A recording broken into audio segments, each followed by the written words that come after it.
Hello and welcome to this video. I am Prem Kothavade and I am going to demonstrate the work which I have done during the passage that by one password and Hashnode hackathon. So this hackathon by one password and Hashnode has helped me to contribute a Django package which I have done for the first time. So I've created this DRF passage identity package, which you can view on PyPy also. This will help you to integrate your passage user with the base user which Django provides you in the models. It will also give you token authentication directly. It will return you a user ID, which is the user ID of passage, but in the Django's model. Uh, First, we'll discuss what is passwordless authentication and how passage helps us.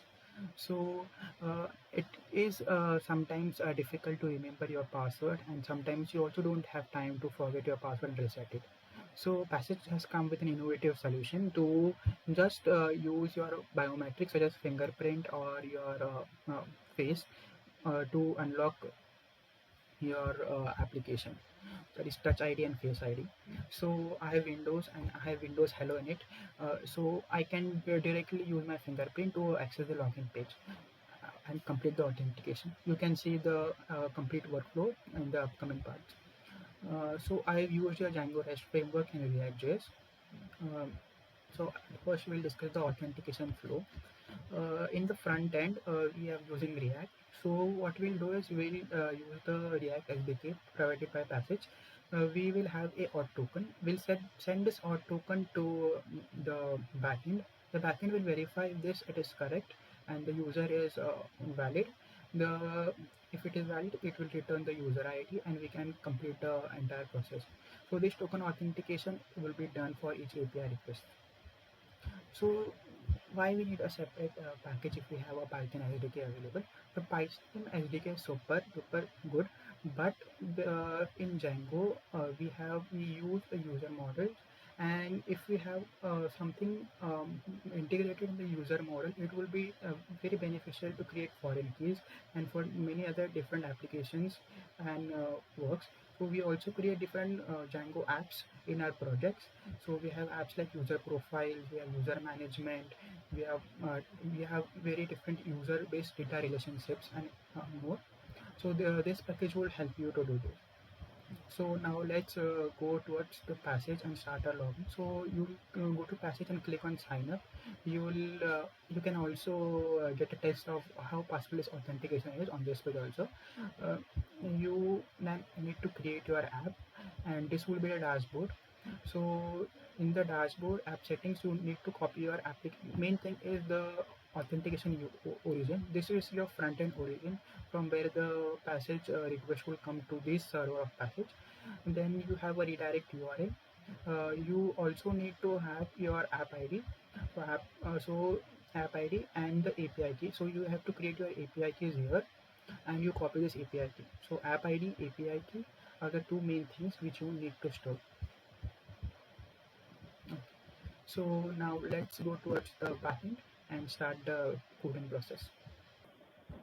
So now in this section, we are going to discuss about the drf passage identity package which has been developed during the hackathon. So now I will give a short demonstration how you can use this package. Here I have a Django REST framework application or Django app. You can see how to create a Django app in the blog post.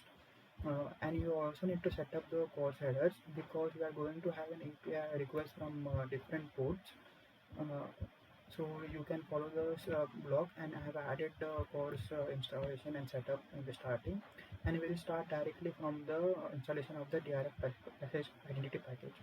So it is available on PyPy. You can just copy this and paste this in your terminal to install the application or the package. Once the package is installed, you need to add it in your settings. That is, uh, in the installed apps, you need to add passage auth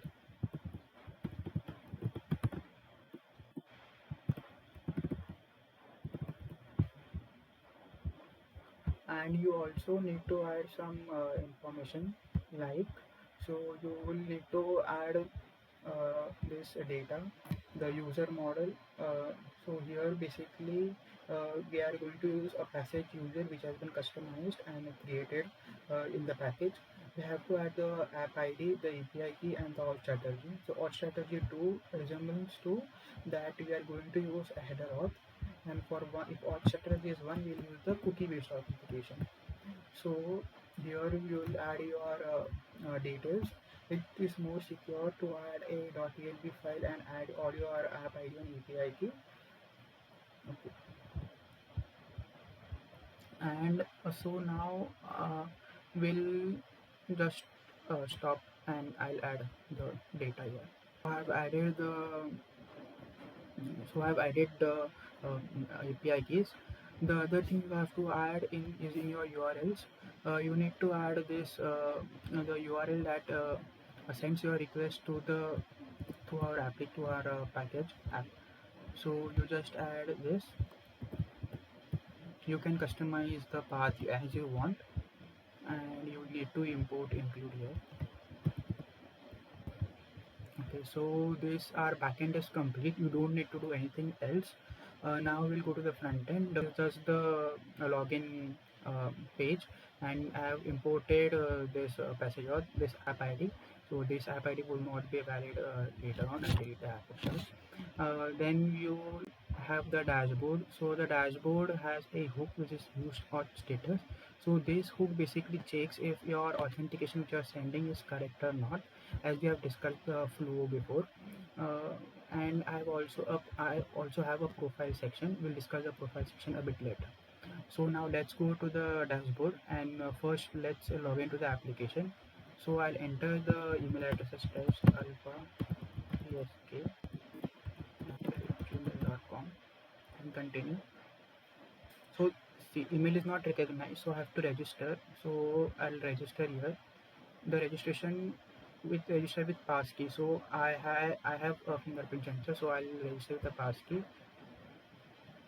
So I'll ask for my fingerprint. So this is just a very easy authentication process.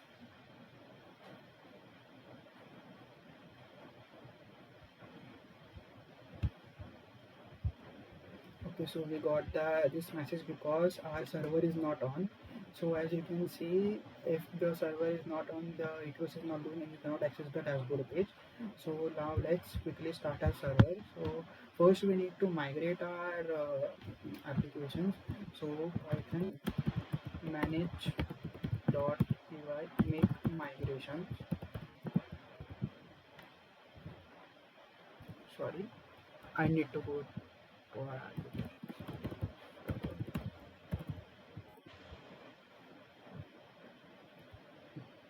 So our migrations basically have been performed. So now just migrate.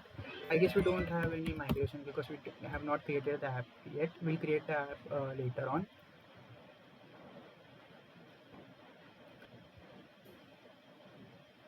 So here you can create the super user. You have to add the user ID. So this is the user ID, and we'll enter the password.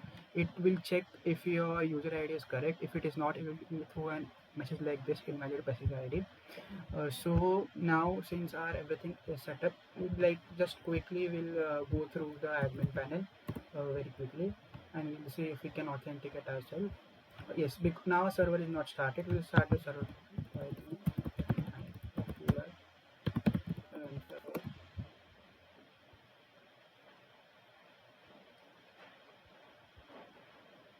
So now our server is started, and we can log into our admin panel.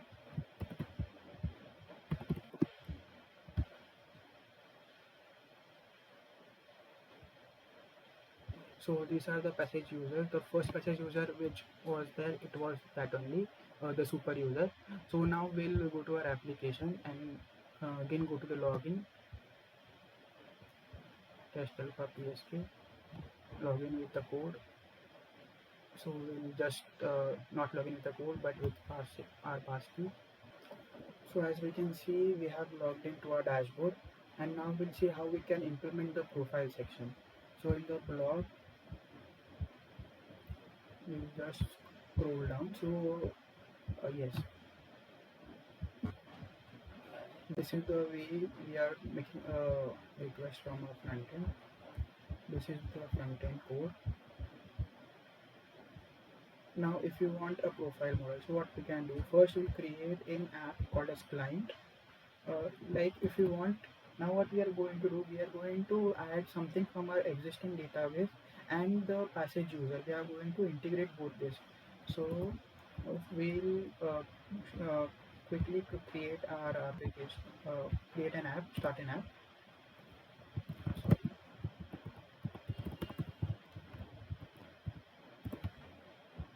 We'll add the app in our installed apps also. Okay, so now our app is created.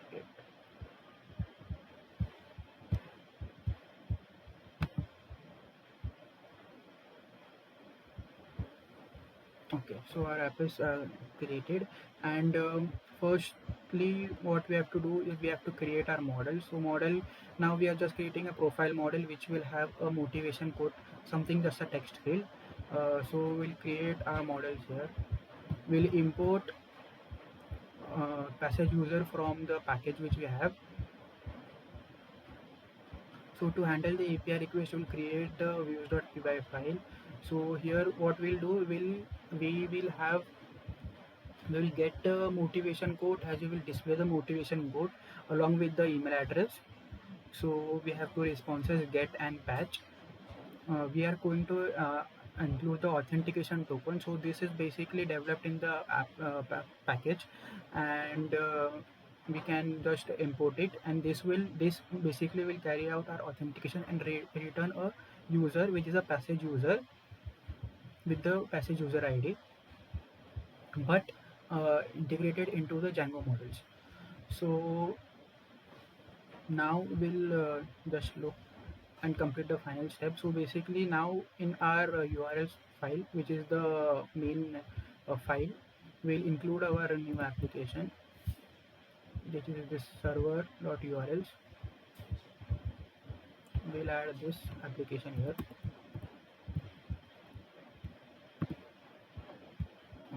uh, and now we also need to create a URLs file for our app. So here we'll create a URLs file. So this is basically just some Django stuff which we do for every time while creating an application, and not related anything with the passage thing, passage authentication. The concern with passage authentication is just this: we are including this, and yes, that's all. And we have the model which we have, this passage user model which we are integrating. So we'll just migrate it, make migrations, client.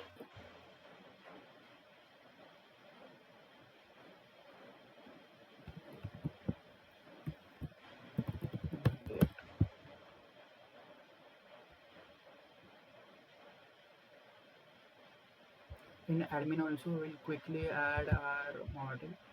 So this is, everything is just a normal procedure where which we do when we create apps in Django.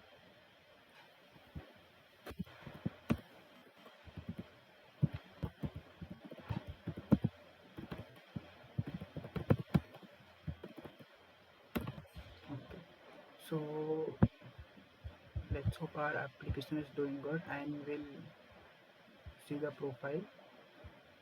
Okay, so my email is displayed here. So code is updated successfully. So I think we can see that in our um, Django admin panel also, and or if we go to the dashboard and come again, we will see that. So I think this is basically the demo integration. Now we'll check the integration which I have done in one of my application, that is Backendify. Okay, so now we will see a small demonstration of Backendify, which will help you to streamline your backend development with easy to use APIs. and a dashboard for managing the data. So here we have the login process.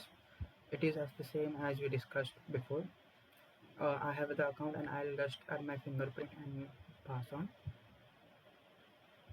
So here I have a dashboard like interface.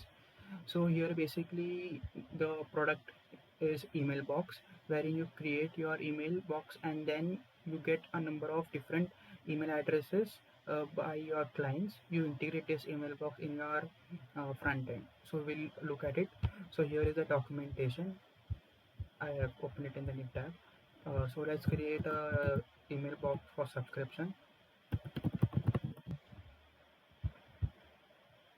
So this is we have an API, can change the name of the app. uh, so now by following this documentation, we can create our application, our front end application.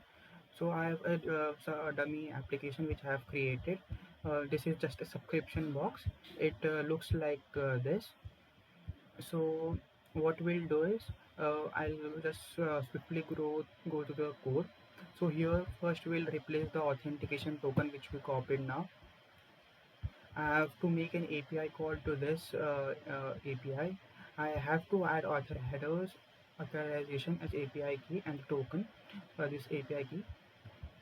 So this is just a front end. So you can customize your front end as you want. You just need to add this API key and the token along with the headers.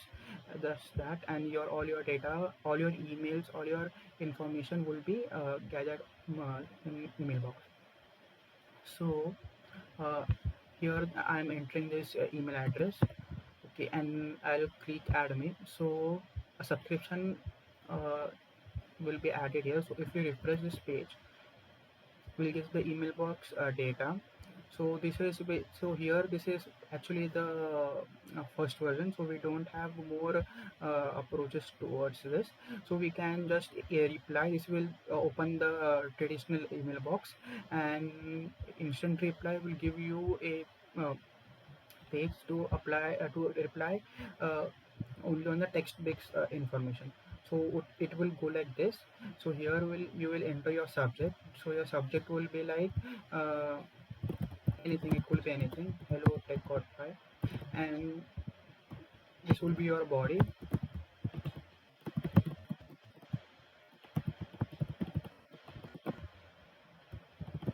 and you send text as email reply. So your email reply will be sent to this email address. So yes, so this is the email which we got. So since this is just the first version and not the actual product, uh, since I got some time, so I integrated a passage into this application also. The integration was very swift and smooth. There was no breakages or errors, and using the package which I've developed during the hackathon, the integration was seamless. Okay, then this was my submission and contribution towards this hackathon. I would really like to thank One Password and Hashnote for this amazing opportunity. This has really helped me to understand more about Django and authentication processes. I would really like to appreciate the engineers at One Password and Passage for this amazing work. It will really help a number of users to ease their way into authentication and also help most of the developers to create this unique way of authentication method, integrate it, and attract a number of users towards their application.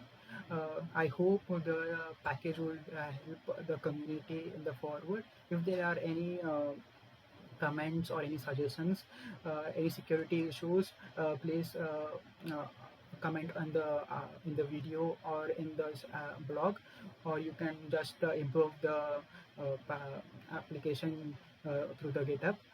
So thank you, and thank you for this opportunity.